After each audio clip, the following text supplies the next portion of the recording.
You're on Q&A tomorrow night. You're okay with that? Yeah, no, that'll be interesting. Yeah.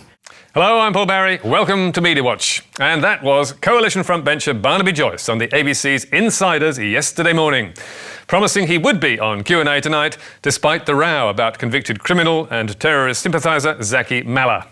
But 12 hours later, he was overruled. Deputy Nationals leader Barnaby Joyce has withdrawn from a scheduled appearance on the ABC's Q&A, citing a decree from Prime Minister Tony Abbott that his frontbenchers are to boycott the program. So it seems the government's war on the ABC continues. But is it one that either side can win? Already under attack for being biased to the left, Q&A will now find it much harder to balance its panels. So what will it do? The ABC told Media Watch, "It's vital to reflect the views of the government in national debate, so the ABC will keep inviting ministers onto the program and hope for a change of heart. Meanwhile, we'll ensure backbenchers are given an opportunity to speak on behalf of the government." But the ban could also damage the Prime Minister.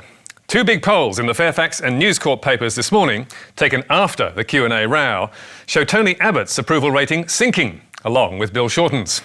And another poll, taken before the row, claims voters in 3 blue-ribbon Liberal seats are concerned about ABC cuts and political interference.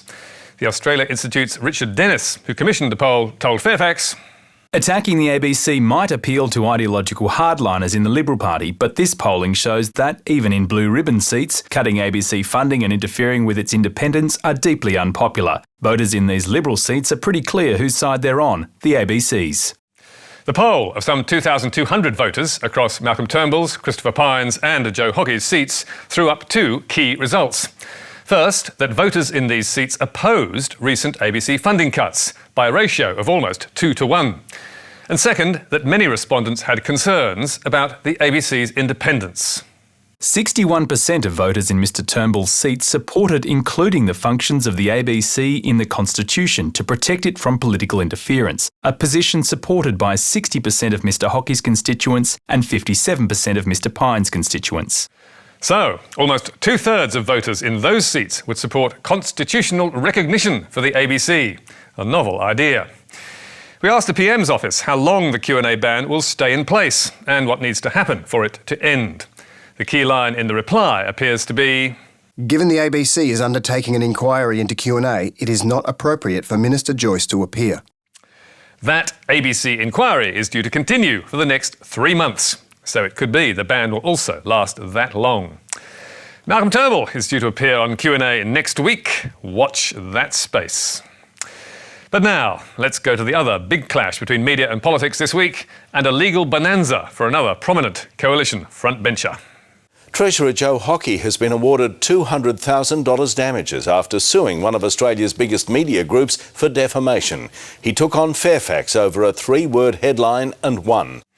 But was it really such a victory? Joe Hockey sued over a Sydney Morning Herald investigation in May last year, headlined "Treasurer for Sale," which remains up on their website. Also published in the Melbourne Age and Canberra Times, the main story had this as its central claim. Treasurer Joe Hockey is offering privileged access to a select group, including business people and industry lobbyists, in return for tens of thousands of dollars in donations to the Liberal Party. Mr Hockey's lawyers argued the story suggested the Treasurer was corrupt and could be bought. Here at Media Watch, we thought that was nonsense, and Justice White agreed. He said the article did not carry that meaning and dismissed the claim. But Mr Hockey did win $120,000 in damages for posters that advertised the story, and a further $80,000 for 2 tweets from Fairfax that promoted it, both of which pared it all back to those simple words, "Treasurer for Sale." But Hockey's win, as Channel 9 pointed out, was no slam dunk. It's a partial victory for the Treasurer, and the damages awarded falls well short of what he had hoped for. Joe Hockey originally wanted as much as $1 million. In the end, he'll receive 1/5 of that. And it could turn out to be a great deal worse for the Treasurer than that, because it's not yet been decided who will pay the costs of the action. According to Sydney media lawyer Graham Price, whose column for the Gazette of Law and Journalism was enthusiastically reprinted in the Sydney Morning Herald, The truth is that this case has been a disaster for Hockey, and it may yet prove to be a significant victory for Fairfax. One would expect Hockey's legal expenses to be in the order of $1 million. Fairfax's expenses will be of a similar order, if not more. Price went on to say that Mr Hockey could end up paying most of his costs, and perhaps even most of his rivals too, because Fairfax succeeded in the bulk of the case. And that would leave the Treasurer with a massive loss, in which case perhaps we won't need to change the law to make it harder for politicians to sue. But in the meantime, what does the judgment mean for social media, where people abuse and defame each other on a daily basis, with tweets like this? There is something so very creepy about the real P. Barry. Oh, and... Where were you when you found out the real P. Barry was literally Hitler? Well, that's just abuse, and you can't sue for that. But these tweets to my fellow journalists, who have bravely allowed us to repeat them, are surely defamatory. Lee Sales, so are you an incompetent, a liar, or both then? Sack Spicer Tracy now. Her deliberate confected outrage and obvious Abbott hatred overrides her ability to do her job. So, should the authors of those tweets be quaking in their boots? Well, probably not, because journalists, unlike politicians, rarely sue. And unless those tweeters have money and clout, no one's likely to come after them anyway. But media groups do have both. And according to Griffith University's Professor Mark Pearson, they will need to take more care. I think people will be more willing to sue mainstream media over their social media output, but will not be any more likely to sue ordinary citizens over their Twitter feeds. The mainstream media are going to have to be more cautious. Promo makers, headline writers and tweeters, beware. And editors should also take care. As the Australian gleefully reported, and so did The Telegraph, the Herald's editor-in-chief, Darren Goodser, took a whack from Justice White, who found his Treasurer for Sale headline was motivated by malice and a desire for revenge. Goodser's animus towards Hockey is destined to be cited by generations of journalism students as the gold standard in how not to run a newspaper. So, losers all round. And it remains to be seen whether Goodser can survive in his role.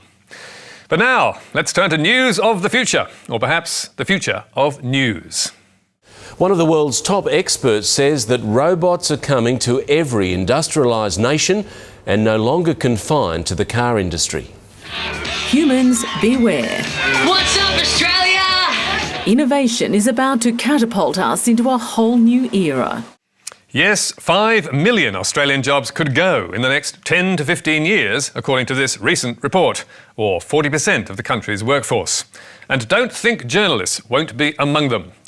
AAP, that's Australian Associated Press, is developing software that will allow its computers to write simple racing and sports reports. And Editor-in-Chief Tony Gillies is pumped at the prospect.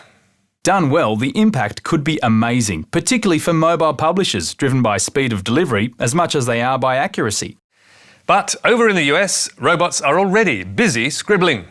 The world's largest news organisation, Associated Press, gets its computers to write finance stories using software called Wordsmith. And the same software also writes sports reports for Yahoo and real estate copy for HomeSnap. And we're not just talking 1 or 2 stories. According to Robbie Allen of Automated Insights, who developed the software, last year we generated over 300 million stories with the Wordsmith platform. There's a very good chance that you read content that you had no idea was generated by our software. This year we're going to do over 1 billion stories, and so this kind of content's only becoming more pervasive every single year. 1 billion stories would take an awful lot of journalists. And Allen tells MediaWatch that Wordsmith may soon be writing the news for websites in Australia. We're talking to a variety of news organisations. I can't share their names, but the interest has been very strong from Australia. So I would imagine that in the not-too-distant future we will have something there. Nor is Wordsmith the only contender. The business website Forbes uses Quill software from Narrative Science to write up company and earnings forecasts. And American sports network BTN also uses Quill to write match reports.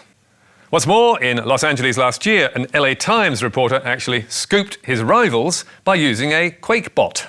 The first news report on the LA earthquake was written by a robot. Ken Schwenke was jolted awake at 6:25 a.m. on Monday by an earthquake. He rolled out of bed and went straight to his computer, where he found a brief story about the quake already written and waiting in the system. He glanced over the text and hit publish. And it's not just in earthquakes that computers come first. America's National Public Radio, or NPR, staged a race between its White House reporter Scott Horsley and a wordsmith bot to turn an earnings report from restaurant chain Denny's into news. As you can see, the bot was much faster. But we're glad to say, when NPR asked readers which story they preferred, the reporter won hands down. Story number 1, 1,301. Story number 2, 12,704. Story number 1 is, of course, the one written by the machine. It clearly doesn't have the style of Scott's story. So, can reporters now relax? Well, no. At Sweden's Karlstad University, Krista Klurwall got his journalism students to read 2 reports of football games. 4 out of 10 who read the robot text thought it was written by a journalist. And 5 out of 10 who read the journalist story reckoned it was written by a robot. Sack that journalist. But seriously, it can be hard to tell, as you'll see from this New York Times test using 2 reports of baseball games. Things looked bleak for the Angels when they trailed by 2 runs in the 9th inning, but Los Angeles recovered thanks to a key single from Vladimir Guerrero to pull out a 7-6 victory.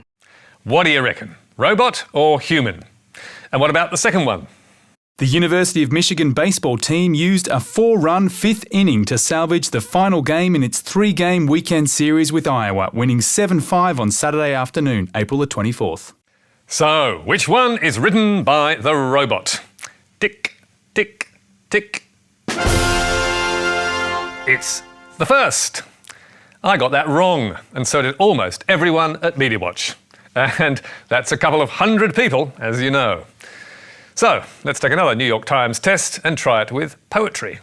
When I in dreams behold thy fairest shade, whose shade in dreams doth wake the sleeping morn, the daytime shadow of my love betrayed lends hideous night to dreaming's faded form. Surely that has to be Shakespeare. And this piece of prose also sounds familiar. Kitty couldn't fall asleep for a long time. Her nerves were strained as 2 tight strings, and even a glass of hot wine that Vronsky made her drink did not help her. Lying in bed, she kept going over and over that monstrous scene at the meadow. So, robot or human? Well, if you guessed Anna Karenina by Leo Tolstoy, then you'd be wrong. And it wasn't a Shakespeare sonnet either. Both were written by computers who've been taught to emulate the style. And it's not just poetry or prose they can copy. Developers claim the software can be programmed to produce general news, movie reviews, and, heaven forbid, even opinion. Just think of it, an Andrew Bolt bot. The software can be as opinionated as the programmers want to make it. For Yahoo, we started doing fantasy football recaps, and we're making those very snarky and humorous. Yes, bots are accurate, fast and funny. And of course they don't get tired and don't complain. So, should journalists and readers be worried that they'll take over? Some say yes. Robots have mastered news writing. Goodbye journalism. But AAP's Tony Gillis insists that computers writing the news will be good for readers and need not be bad for journalists. It shouldn't necessarily be about replacing staff with robots. Technology used in this way can help publishers deliver content they would not otherwise be able to deliver. Software developer Robbie Allen also claims it's a win-win because it will free reporters to concentrate on more important stories, like chasing the Kardashians, perhaps. But we're more inclined to listen to Silicon Valley entrepreneur Martin Ford, author of Rise of the Robots, who says, I don't think we're going to see huge numbers of journalists lose their jobs because of this, but I think that what we're more likely to see is fewer journalists may be hired in the future. So, what are the jobs that robots cannot do? Complex investigations, analysis of issues, and reporting live from the scene as a story is breaking. We're going to take some live pictures, as we keep talking. Are all areas where humans still rule. So, I'm happy to say there are some jobs that could never be replaced. Like mine, for example.